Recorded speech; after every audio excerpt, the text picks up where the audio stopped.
चलिए आज बात करते हैं उस एक जंग की जिसने पूरी दुनिया का नक्शा ही बदल कर रख दिया। हाँ, फर्स्ट वर्ल्ड वॉर की। अब इसके क्यों और कैसे में जाने से पहले सिर्फ एक नंबर पर गौर कीजिए। 1,70,00,000 इतने लोग मारे गए थे।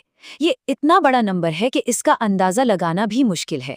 यही इंसानी कीमत थी फर्स्ट वर्ल्ड वॉर की। और पता है, उस वक्त लोगों को लगा था कि इतनी भयानक तबाही के बाद शायद फिर कभी कोई जंग होगी ही नहीं। इसीलिए तो इसे नाम दिया गया था द ग्रेट वॉर, मतलब एक ऐसा महायुद्ध जो सारे युद्धों को खत्म कर देगा। और बात सिर्फ मरने वालों तक ही नहीं रुकी। इसके अलावा सोचिए 2 करोड़, हाँ 2 करोड़ से भी ज्यादा लोग जख्मी हुए। उन्हें जिस्म और दिमाग पर ऐसे घाव मिले जो शायद कभी भरे ही नहीं। तो सवाल ये है कि आखिर इतनी बड़ी तबाही शुरू कैसे हुई? इसकी शुरुआत हुई थी बस एक घटना से, सिर्फ एक। और सबसे हैरान करने वाली बात तो ये है कि 1914 की गर्मियों में सिर्फ 1 महीने के अंदर हालात इतने बिगड़ गए। कहानी शुरू होती है एक रॉयल विजिट से, और बस 1 महीने बाद पूरी दुनिया जंग की आग में जल रही थी। तो हुआ ये कि ऑस्ट्रिया हंगरी के होने वाले राजा, आज ड्यूक फ्रांस फर्डिनेंड, अपनी पत्नी के साथ बोस्निया घूमने गए थे, और वहीं गेवरेलो प्रिंसिप नाम के एक शख्स ने उनकी हत्या कर दी। लेकिन माना जाता है कि ये सिर्फ एक आदमी का काम नहीं था। इसके पीछे एक सीक्रेट सोसाइटी, एक गुप्त संगठन का हाथ था जिसका नाम था ब्लैक हैंड। इससे पूरा मामला एक गहरी साजिश जैसा बन गया। तो अब सोचिए, सिर्फ एक हत्या और पूरा का पूरा महाद्वीप जंग में, ये कैसे हुआ? इसका जवाब छिपा है उस वक्त देशों के बीच बने गठबंधनों के जाल में।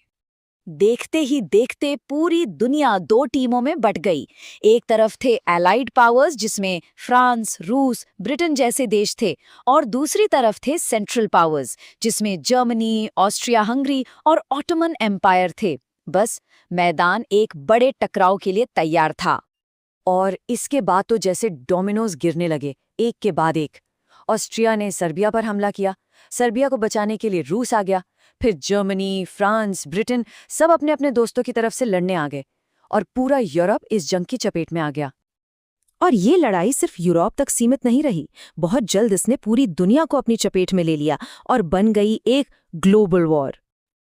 अब क्योंकि उस वक्त भारत पर अंग्रेजों का राज था, तो भारत को भी इस जंग में शामिल होना पड़ा। लाखों भारतीय सैनिक ब्रिटेन के लिए लड़े। हमारे नेताओं ने सोचा कि अगर हम अंग्रेजों का साथ देंगे तो शायद वो खुश होकर देश को आज़ाद कर देंगे, लेकिन अफसोस ऐसा कुछ नहीं हुआ। तो इधर ये सब चल रहा था, लेकिन एक बड़ा देश अमेरिका पूरे 3 साल तक इस जंग से दूर रहा, न्यूट्रल था। तो फिर अचानक 1917 में ऐसा क्या बदल गया कि अमेरिका को भी इस आग में कूदना पड़ा? वजह थी एक जहाज। जर्मनी ने ब्रिटेन के एक पैसेंजर शिप जिसका नाम था लुसिटानिया, उसको डुबो दिया। ये कोई मिलिट्री जहाज नहीं था, इसमें आम लोग सफर कर रहे थे। और इस हमले में मारे गए लोगों में 128 अमेरिकी नागरिक भी थे। अब ये अमेरिका के लिए पर्सनल हो गया था। इस एक घटना ने वहां जनता में इतना गुस्सा भर दिया कि सरकार पर दबाव आ गया और अमेरिका जंग में उतर गया। तो 4 साल तक चली इस भयानक लड़ाई के बाद आखिरकार 11 नवंबर 1918 को जंग खत्म हुई। लेकिन जब धूल बैठी तो जो दुनिया सामने आई वो पहले जैसी बिल्कुल नहीं थी। जो सेंट्रल पावर्स थे, Germany, Austria Hungary, Ottoman empire, उनकी बहुत बुरी तरह से हार हुई। इतनी बुरी कि सदियों पुराने ये साम्राज्य, ये एम्पायर्स टूटकर बिखर गए। सबसे ज्यादा नुकसान झेला जर्मनी ने।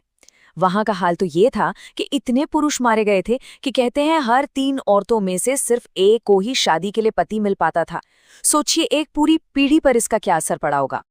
और यहीं पर इतिहास का एक अजीब बल्कि डरा देने वाला इत्तेफाक सामने आता है। जंग के मैदान में एक ब्रिटिश सैनिक में दया दिखाकर एक घायल जर्मन सैनिक की जान बचाई थी। जानते हैं उस जर्मन सैनिक का नाम क्या था? Adolf Hitler. हाँ, वही हिटलर जो आगे चलकर सेकेंड वर्ल्ड वॉर की सबसे बड़ी वजह बना। इस जंग ने दुनिया के पावर बैलेंस को हिलाकर रख दिया। अमेरिका का सफर शुरू हुआ एक सुपर पावर बनने का, और जापान जो इस जंग में अमेरिका के साथ था, वो अगले ही विश्व युद्ध में उसका सबसे बड़ा दुश्मन बनने वाला था।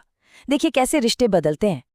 तो आखिर में बस एक सवाल रह जाता है, जिसे the war to end all wars कहा गया। क्या वो सच में सभी जंगों का अंत था, या एक और भी ज्यादा भयानक जंग की सिर्फ एक शुरुआत?